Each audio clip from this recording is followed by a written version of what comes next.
Okay yes. ಈಗ ಒಂದು word ಆಯಿತು. ಇನ್ನು biological name should be Latin or should be Latinised from other languages.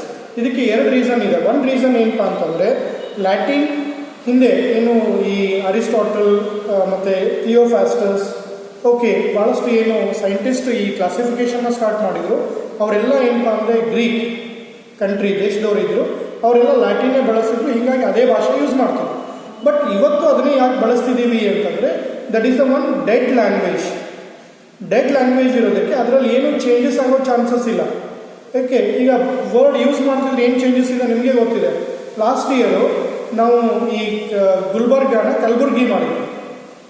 Okay, ವಿಜಯಪುರನ ಬಿಜಾಪುರನ Vijayapura ಮಾಡಿದ್ವಿ.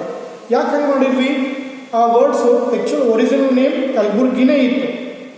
But ನಾವು ಅದನ್ನು ಯೂಸ್ ಮಾಡ್ಕೊಂತ ಗುಲ್ಬರ್ಗ ಮಾಡಿದ್ವಿ. ಹೀಗೆ ಯೂಸ್ ಆಗ್ತಾ ಇದ್ದರೆ ಅಲ್ಲಿ ನೇಮ್ಸ್ ಚೇಂಜ್ ಆಗೋ ಚಾನ್ಸ್ ಇರುತ್ತೆ. ಓಕೆ, ಈಗ ನೀವೇ ನೋಡಿ, ಭಾಳಷ್ಟು ಏರಿಯಾ ವೈಸ್ ಹೋದರೆ ಕನ್ನಡದೊಳಗೆ ಚೇಂಜ್ ಆಗುತ್ತೆ word.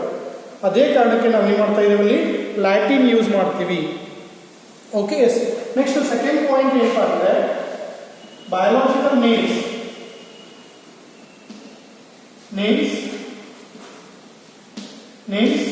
Must consist of 2 words. ನಾವು ಆಲ್ರೆಡಿ ಅದನ್ನು ಹೇಳಿದ್ವಿ. ಬಟ್ ಅದ್ರ ನೆಕ್ಸ್ಟ್ ಹೇಳಬೇಕಾಗಿದೆ ಏನಂದರೆ, 2 words, 2 words ಇರುತ್ತೆ. In that first word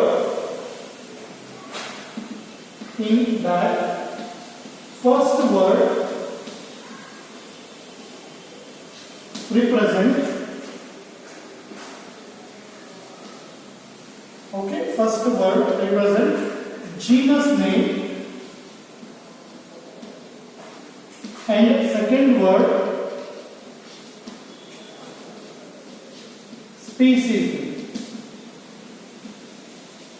Okay, first word represent genus name, second word represent species name. Okay, yes. Next ಇಲ್ಲಿ ಇನ್ನೂ ಒಂದು ರೂಲ್ ಇದೆ. First word denoting genus name starts with capital letter. Full name. The first word denoting genus name starts with capital letter.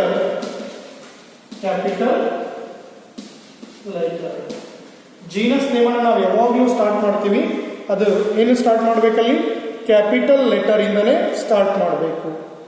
Okay, why the specific epithet? Why specific epithet starts with small letter. Okay, yes, small letter. Okay, genus ನೇಮನ್ನು ಯಾವಾಗಲೂ ಏನು ಮಾಡಬೇಕು, ನಾವು capital ಲೆಟರಿಂದ start ಮಾಡಬೇಕು. Species ನೇಮನ್ನು ಯಾವಾಗಲೂ ನಾವೇನು ಸ್ಮಾಲ್ ಲೆಟರ್ಸಿಂದ ಸ್ಟಾರ್ಟ್ ಮಾಡಬೇಕು. ಓಕೆ, ಇನ್ನು ಥರ್ಡ್ ಪಾಯಿಂಟ್ ಏನಪ್ಪ ಅಂದರೆ, both the words in biological hand written ಮಾಡಿದರೆ ಅಂಡರ್ಲೈನ್ ಮಾಡಬೇಕು. ಅದೇ ಪ್ರಿಂಟ್ ಮಾಡಿದರೆ ಬುಕ್ಕಲ್ಲಿ ಇಟಾಲಿಕ್ಸ್ ಇರಬೇಕು. Both the biological name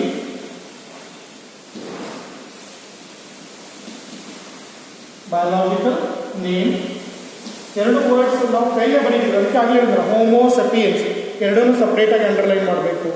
both the words in biological name when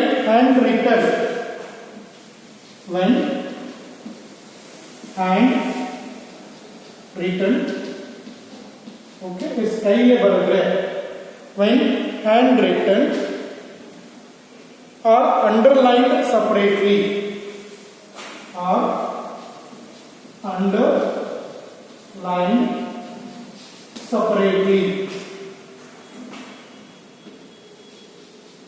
okay, yes. ಅವನು ಏನು ಮಾಡಬೇಕು, ಅಂಡರ್ಲೈನ್ ಆಗಿ ಸಪ್ರೇಟ್ ಆಗಿ ಅಂಡರ್ಲೈನ್ ಮಾಡಬೇಕು. ಒಂದು ವೇಳೆ ಅದನ್ನೇ printed or printed in italics. Okay, yes. Italics ಅಂದ್ರೆ ಗೊತ್ತಾಗುತ್ತೆ. ಕಂಪ್ಯೂಟ್ರಲ್ಲಿ ನೀವು ವರ್ಕ್ ಮಾಡಿರ್ತೀರ, ಅದನ್ನು ಸೆಲೆಕ್ಟ್ ಮಾಡಿ ಐ ಅಂತ ಐಕಾನ್ ಕೊಟ್ಬಿಟ್ರೆ ವರ್ಡ್ ಸ್ಟ್ರೇಟ್ ಇರೋದು ಸ್ಲ್ಯಾಂಟಿಂಗ್ ಆಗುತ್ತೆ.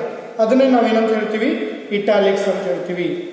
ಓಕೆ, ಇಟಾಲಿಕ್ಸ್ ಯಾಕೆ ಇಟಾಲಿಕ್ಸ್ ಮಾಡಬೇಕು ಅಂತಂದ್ರೆ to indicate Latin origin, to indicate Latin origin.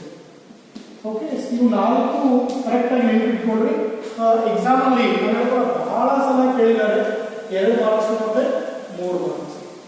3 marks ಕೇಳಿದ್ರೆ 3 ಪಾಯಿಂಟ್ ಬರೀರಿ ಅಥವಾ 4 ಬರೀರಿ. 2 ಮಾರ್ಕ್ಸ್ ಕೇಳಿದರೆ 2 ಪಾಯಿಂಟ್ ಬರೀರಿ, ಏನು ಸಮಸ್ಯೆ ಆಗಲ್ಲ. ಓಕೆ, ಇಲ್ಲಿ ಒಂದಿಷ್ಟು ಎಕ್ಸಾಂಪಲ್ಸ್ ಇದೆ, ನಿಮಗೆ ಗೊತ್ತಿದ್ದಂಗೆ ನೀವು ನೋಡಿರ್ತೀರ. Okay, yes examples. ಒಂದು ಈಗ ನಾನು ಆಲ್ರೆಡಿ ಹೇಳಿದ್ದೀನಿ, ಯಾವುದು ಮ್ಯಾಂಗಿಫೆರಾ ಇಂಡಿಕಾ. ಓಕೆ, ಎಸ್ ಇಲ್ಲಿ 2 ಏನಾಗಿದೆ, ಲ್ಯಾಟಿನ್ ವರ್ಡ್ ಇದೆ. ಓಕೆ, 2 ಫಸ್ಟ್ ಮ್ಯಾಂಗಿಫೆರಾ ಜೀನಸ್ ನೇಮ್ ಅನ್ನು ರಿಪ್ರೆಸೆಂಟ್ ಮಾಡುತ್ತೆ, ಸ್ಪೀಸೀಸ್ ನೇಮ್, ಜೀನಸ್ ನೇಮ್ ಅನ್ನು ಕ್ಯಾಪಿಟಲ್ ಇಂದ ಬರೆದಿದ್ದೀನಿ, ಸ್ಮಾಲ್ ಲೆಟರ್ ಇಂದ ಬರೆದಿದ್ದೀನಿ. ನಾನು ಕೈಗೆ ಬರೆದಿದ್ದಕ್ಕೆ ಹ್ಯಾಂಡ್ ರಿಟನ್ ಇರೋದಕ್ಕೆ ಅಂಡರ್ಲೈನ್ ಮಾಡಿದ್ದೀನಿ. ಓಕೆ, ಎಸ್ ನೆಕ್ಸ್ಟ್ ಇದು ಯಾವ ಪ್ಲಾಂಟ್ ಗೊತ್ತಾಗುತ್ತೆ ನಿಮಗೆ, ಮ್ಯಾಂಗೋ, ಮಾವಿನ ಹಣ್ಣು ಅಂತ ಹೇಳ್ತಿರಲ್ಲ. ಓಕೆ, ಇಂಡಿಯನ್ ನ್ಯಾಷನಲ್ ಫ್ರೂಟ್, ಭಾರತದ ನ್ಯಾಷನಲ್ ಫ್ರೂಟ್ ಯಾವುದು, ಮ್ಯಾಂಗೋ. ಟ್ರೀ ಅಲ್ಲ, ಟ್ರೀ ಬಂದ್ರೆ ಬ್ಯಾನಿಯನ್ ಬರುತ್ತೆ, ಮತ್ತೆ ಕನ್ಫ್ಯೂಷನ್ ಮಾಡ್ಕೋಬೇಡ್ರಿ, ಯಾಕಂದ್ರೆ ನೀಟು ಎಂಟ್ರೆನ್ಸ್ ಎಕ್ಸಾಮ್ ಒಳಗೆ ಕೇಳ್ತಾರೆ. National tree banyan tree, national fruit mango. Next Panthera leo, Panthera leo ಕೇಳಿರ್ತಿರಲ್ಲ ಹೆಸರು. ಓಕೆ, ಪ್ಯಾಂಥರಾ ಲಿಯೋ ಕೇಳಿರಲ್ಲ, ಇನ್ನೊಂದು ಹೆಸರು ಕೇಳಿರ್ತೀರ, ಯಾವುದು, ಲಯನ್. ಓಕೆ, ಎಸ್ ಇವನು 1 ಮಾರ್ಕ್ಸ್ಗೆ ಎಕ್ಸಾಮ್ನಲ್ಲಿ ಕೇಳ್ಬೋದು. ಯಾವ ಸಿಲೆಬಸ್ ಅಲ್ಲಿ ಇದೆ ಅದನ್ನು ಬರೀತಾ ಇದ್ದೀನಿ. ಪ್ಯಾಂಥರಾ ಟಿಗ್ರಿಸ್,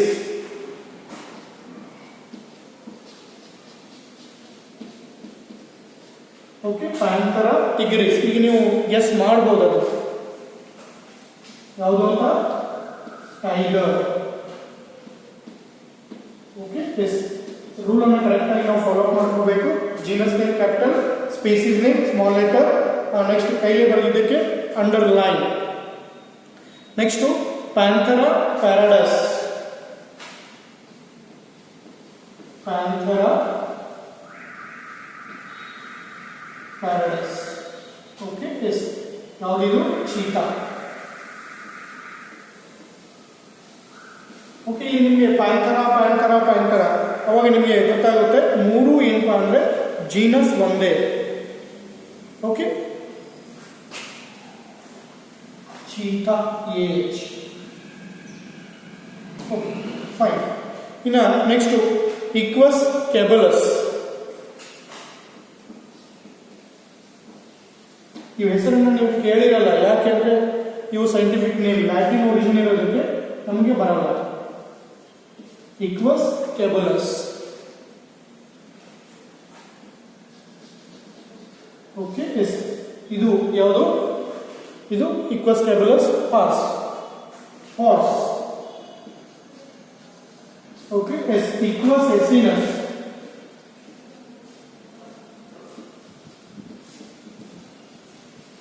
ಯಾವುದು, Equus asinus donkey. Okay, yes Equus asinus, that is donkey. Equus fabulous, ಅದು ಹಾರ್ಸ್. ಓಕೆ, ಎಸ್ ಇನ್ನು ನೆಕ್ಸ್ಟು ನಾನು ನಿಮ್ಗೆ ಹೇಳ್ಬೇಕು ಅಂತಂದರೆ Homo sapiens, man. Homo sapiens man. Okay, yes ಇನ್ನು next Solanum tuberosum, Solanum tuberosum. Okay, yes ನಿಮಗೆ notes ಅಲ್ಲಿ ಇದೆ ಸೊಲಾನಮ್ ಟ್ಯುಬೆರೋಸಮ್, ಸೊಲಾನಮ್ ಮೆಲಾಗ್ನಿಷಿಯಾ, ಎಪಿಸ್ ಮಿಲಿಫೆರಾ, ಎಗ್ರೋಬ್ಯಾಕ್ಟೀರಿಯಂ, ಟೊಮೆಫೇಸಿಸ್. ಅವು ಸ್ವಲ್ಪ ಎಕ್ಸಾಂಪಲ್ಸ್ ಅನ್ನು ನೋಡ್ಕೊಳ್ಳಿ. ಇಲ್ಲಿ important rules of binomial nomenclature. Biological name should be Latin or should be Latinise. ಓಕೆ, ಲ್ಯಾಟಿನ್ ಭಾಷೆಯಲ್ಲಿ ಇರಬೇಕು ಅಥವಾ ಬೇರೆ ಭಾಷೆಯಲ್ಲಿ ಇರೋದನ್ನ ನಾವು ಲ್ಯಾಟಿನ್ ಕನ್ವರ್ಟ್ ಮಾಡಬೇಕು. Next biological name must consist of 2 words. ಯಾಕಂದ್ರೆ ಬೈನಾಮಿಯಲ್ ನಾಮಿನ್ಕ್ಲೇಚರ್ ಫಾಲೋ ಮಾಡೋದಕ್ಕೆ 2 words ಇರಲೇಬೇಕು. First word represent genus name, second word represent species name ಅಲ್ಲ, specific epithet. Specific epithet. Okay, yes. ಇನ್ನು next the first word denoting genus name starts with genus name. ಯಾವಾಗಲೂ ನಾವು ಏನು ಮಾಡಬೇಕು? Capital ಇಂದಾನೆ start ಮಾಡಬೇಕು. Specific epithet that we start with small. Okay, both biological names when handwritten ಕೈಯಲ್ಲಿ ಬರೆದ್ರೆ ನೋಡಿ ನೆನಪಿಟ್ಕೊಳ್ಳಿ, handwritten or underlined separately. ನಾನು ಎರಡೂ ಸಪರೇಟ್ ಆಗಿ ಅಂಡರ್ಲೈನ್ ಮಾಡ್ತೀನಿ. ಅದೇ ಪ್ರಿಂಟೆಡ್ ಇತ್ತು ಅಂತಂದ್ರೆ italics indicate Latin position. Okay, ಇಷ್ಟು ನೀವು ನೋಡ್ಕೊಂಡ್ರೆ ಗೊತ್ತಾಗುತ್ತೆ. ಓಕೆ, ಇವತ್ತು ಇಷ್ಟು ಮುಗಿಸೋಣ. ಇನ್ನು ನಾನು ಹೇಳ್ದಲ್ಲ, ಯೂಟ್ಯೂಬ್ ಲಿಂಕ್ ಬಂದಾಗ ಆ ವಿಡಿಯೋನ ಸಬ್ಸ್ಕ್ರೈಬ್ ಮಾಡಿ. ಓಕೆ, ಬೆಲ್ ಐಕಾನ್ನ ಪ್ರೆಸ್ ಮಾಡೋದನ್ನು ನೆನ್ಪು ಮಾಡಬೇಡ್ರಿ. Okay, S. ನಾಳೆ ಕ್ಲಾಸ್ ಏನು ಮಾಡೋಣ? ಈ ಕ್ಲಾಸಿಫಿಕೇಶನ್ ಸಂಬಂಧಪಟ್ಟಂಗೆ ಕೆಟಗರೀಸ್ ಬರುತ್ತೆ, ಟ್ಯಾಕ್ಸಾನಮಿ, ಅದನ್ನು ಓದೋಣ. Okay, thank you.